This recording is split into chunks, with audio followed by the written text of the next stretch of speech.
বঙ্গ বিজেপির সফল নেতা দিলীপ ঘোষ নাকি কেন্দ্রীয় বিজেপি এবং আরএসএস কে মাত্র 7 দিন সময় দিয়েছেন। 7 দিনে তার বিষয়ে কি কি রাজনৈতিক সিদ্ধান্ত নেওয়া হয়েছে তা অতি দ্রুত তাকে জানানো হোক, না হলে তিনি আগামী 7 দিন পরেই তার রাজনৈতিক জীবন কোন পথে যাবে তা কিন্তু তিনি বেছে নেবেন বলে কার্যত হুঁশিয়ারি দিয়েছেন আরএসএস নেতৃত্ব এবং কেন্দ্রীয় বিজেপিকে।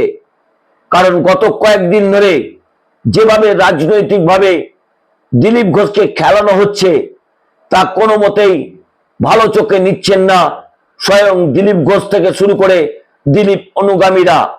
যে সফল নেতাকে যেভাবে কোণঠাসা করে কার্যত ভেন্টিলেশনে পাঠিয়ে দেওয়ার চেষ্টা করছেন কেন্দ্রীয় বিজেপির একাংশ এবং বঙ্গ বিজেপির শুভেন্দু সুকান্ত, তা কার্যত দিলীপ ঘোষের কাছে রাজনৈতিকভাবে অত্যন্ত গুরুত্বপূর্ণ।